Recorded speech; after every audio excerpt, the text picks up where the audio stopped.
The Grau 556 is one of the original Call of Duty Warzone guns. Introduced in the game all the way back in the very first season, the Grau is widely regarded as one of the most used assault rifles in the game's history, thanks to its easy to control recoil pattern and dependable damage. It's gained almost a cult following ever since its first release, with players almost refusing to put it down no matter how many changes are made. The gun has been nerfed and buffed more times than we can remember, but despite all of its changes, the Grau is still one of the very best Warzone guns, even in the Warzone Pacific era, where a number of very strong Vanguard assault rifles and LMGs reside.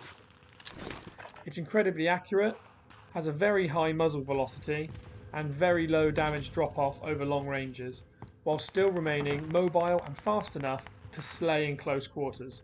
It's versatile, deadly, and easy to use. Of the many great Warzone guns, the Grau stands out as arguably being the easiest to use in all circumstances, with a better recoil pattern than most weapons in the game, and its high muzzle velocity and low damage drop-off. It can perform decently over long distances. This Grau 556 Warzone setup is designed to maximise the weapon's accuracy and ability to excel in long-range battles without lessening its effectiveness in close and medium-range engagements. The Grau base model has a damage profile of 42 to the head and 28 to everywhere else on the body, including the limbs and extremities, within 31 metres. Outside of 31 metres, it deals 36 damage to the head and 24 to the body. This generous 1.5 times headshot multiplier makes the weapon extremely rewarding if you can hit your headshots. This should be achievable given the weapon's extremely low recoil. This profile is very similar to the Kilo 141 I've reviewed previously, in that the low recoil allows you to hit many shots, though these shots do lower damage than potentially some of the other assault rifles currently available, such as the STG or the BAR. Yet there's still potential for an excellent TTK if you can hit those headshots. However, unlike the Kilo, this weapon does not have a third damage range drop-off, which means the weapon is extremely dependent and consistent at long ranges. For this weapon, I actually have two recommended class setups. I'll firstly run through the setup I use in the gameplay in the background, which is my personal preferred setup. I'll then discuss an alternate setup. A picture of the one I use in the gameplay can be found at the end of the video. The alternate setup I'll just talk through during the video, though for those of you who've used the Grau before, the alternate setup should be very familiar. So firstly, I use the monolithic suppressor. This staple attachment has been covered in many review and loadout suggestions for all the Modern Warfare weapons, and for good reason. As well as keeping you off the minimap when firing, it also grants an additional 10% range and 20% bullet velocity for the cost of just 17 milliseconds ADS. The barrel I went for was the FFS 20.8 inch Nexus, which differs from most classes for the Grau, which instead uses the Archangel barrel. The Nexus gives us 35% more range and an enormous 52% more bullet velocity, for a penalty of 33 milliseconds ADS, minor movement speed reduction, and 68% worse hipfire. The reason I chose this over the Archangel for this setup is whilst the Archangel offers 5% additional range and bullet velocities, the penalties are significantly more severe. The movement speed is worse, hipfire reductions increases to 80%, and the ADS is 38 milliseconds worse even than the Nexus, so this makes it 71 milliseconds worse than the base weapon. This is more than double the penalty given by the Nexus barrel. As I plan to use a scope on this build, I could not afford that additional ADS without the weapon becoming too slow and too cumbersome. Therefore I sacrificed this negligible range and velocity increase to leave room for the ADS penalty granted by the scope. Speaking of the scope, I've again elected to use the VLK 3 times. The ADS penalty for this is 13 milliseconds, and this scope gives us the necessary magnification to identify targets at long range, whilst also decreasing horizontal bounce and vertical recoil by 20 and 11% respectively. My fourth attachment is the Commando foregrip as an underbarrel. For some minor movement penalties, this underbarrel reduces vertical recoil by 6% and horizontal bounce by 15%. This, in combination with the other attachments, makes the weapon an absolute laser at long range. However, if you have no issues with controlling the negligible recoil without the Commando foregrip, you could instead opt for attack laser, which will decrease your ADS by 33 milliseconds. Though personally, as a console player, I prefer the recoil reduction. My final attachment for this weapon is the magazine. For solos or duos, I prefer the 50 round magazine. This gives me enough rounds to down and finish targets at range, or 2 targets at medium or short range. Though for larger modes like trios or quads, I would recommend switching this to the 60 round magazine for a penalty of a slightly larger ADS. The result of this build is a super accurate Grau that can inflict maximum damage up to 48 meters. The bullet velocity is also pushed up to nearly 1200 meters per second, which is higher than most of the snipers in the game. This means you will barely have to lead your shots at long range and can laser opponents down wherever they may be. Whilst this gun may not hit hard, it certainly has the capability to hit a lot of shots, so you'll definitely down players a lot easier than you expect. As I mentioned earlier, there's a second build that can be used instead of the one now shown on screen. You can, instead of using the Nexus barrel and the VLK 3 times, you can instead choose the Archangel barrel along with the TAC laser.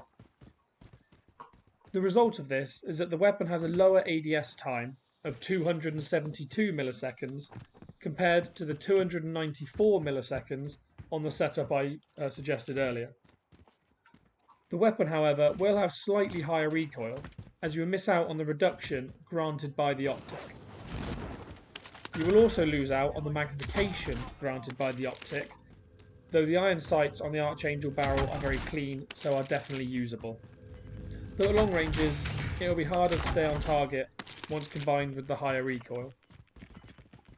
The range and bullet velocity will be 5% higher, though both of these were high enough with the Nexus barrel that in my opinion it's not noticeable.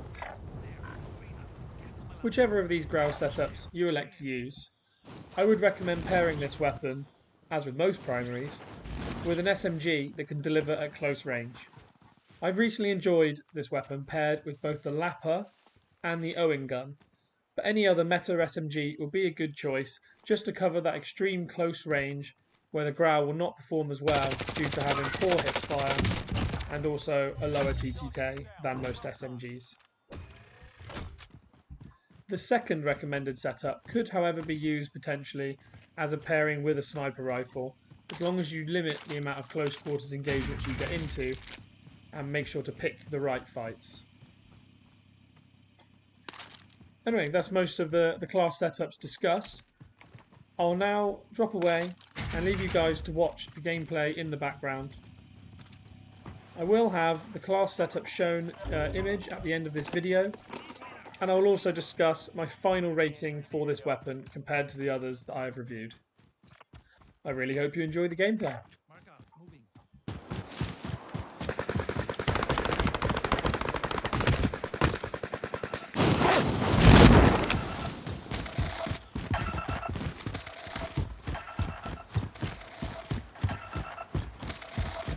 Be advised, UAV is bingo.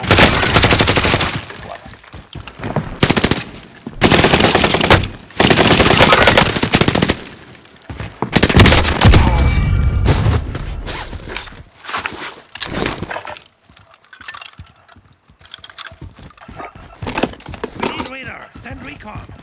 UAV entering the AO. I'm off this way.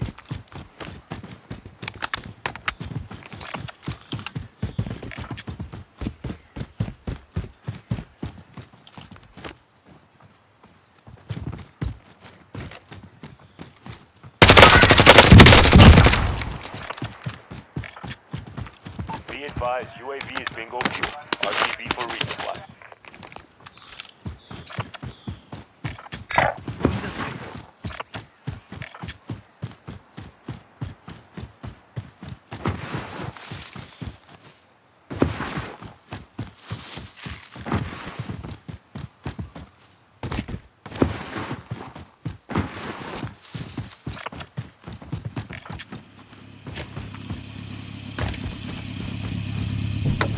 All right, let's go.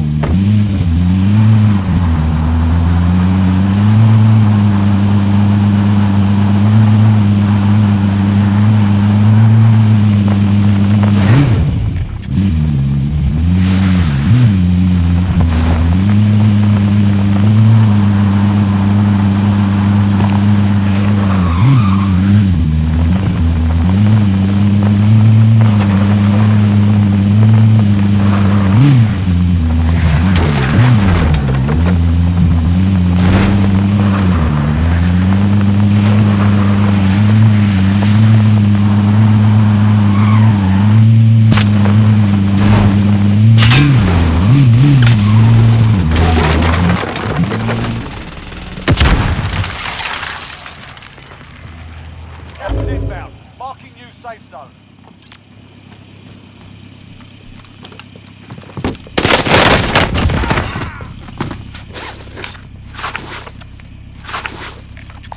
Anyone want this?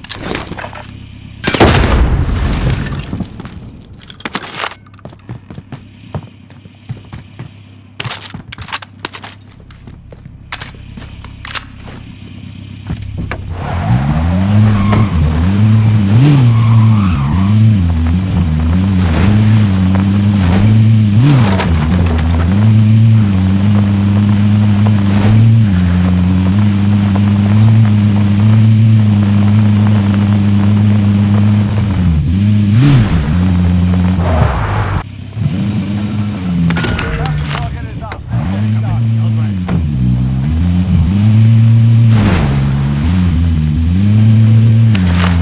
Moving ground.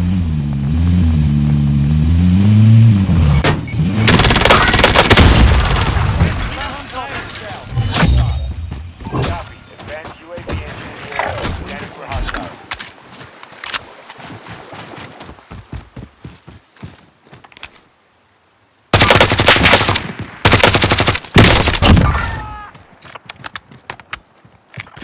There, going in. There, going in. Be advised, advanced UAV is bingo fuel. Returning to base.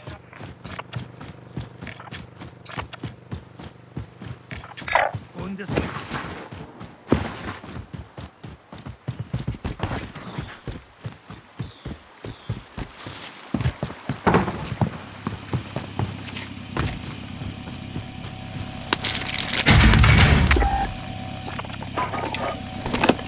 Request recon flyover.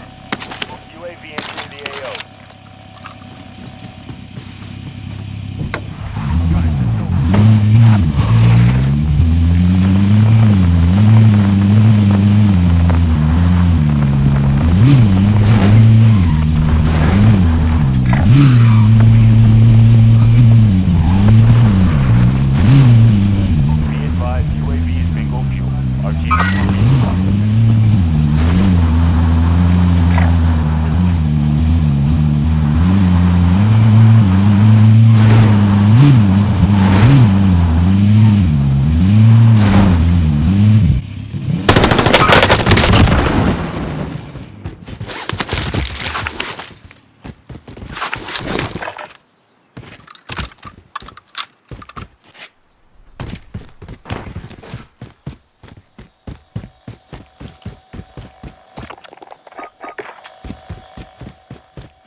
Gas is inbound. Marking new safe zone. Request recon flyover. UAV entering the AO.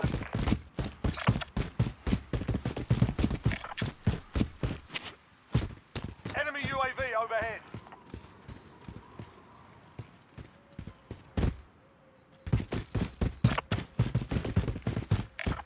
Moving up.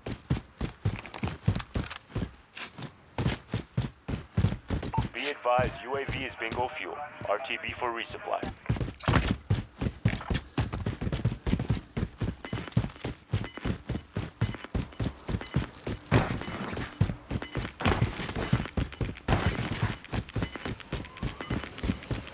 Gas is moving. Supply box marked. Secure the package.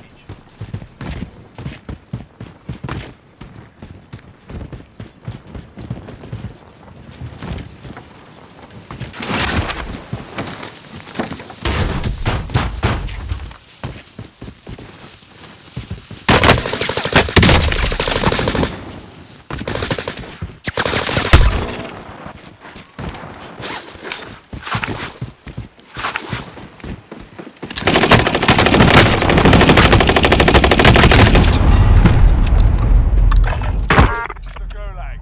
Survive and you can redeploy. Wait for your turn now. Be ready. Pay attention, you'll be out there soon. Get ready to fight, you're next.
Does anyone want this?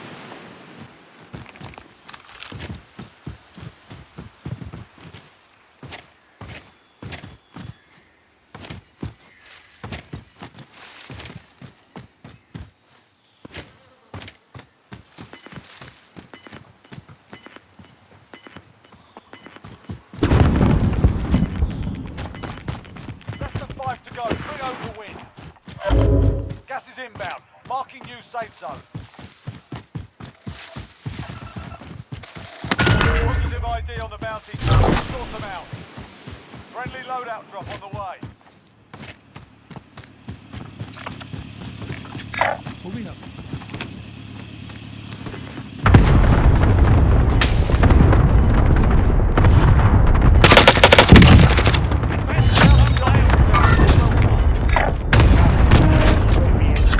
You're losing ground. Going this way.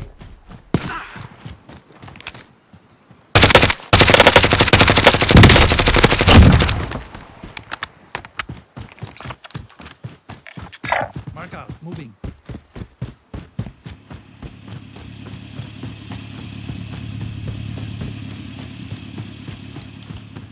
Be advised, advanced UAV is bingo fuel. Returning to base.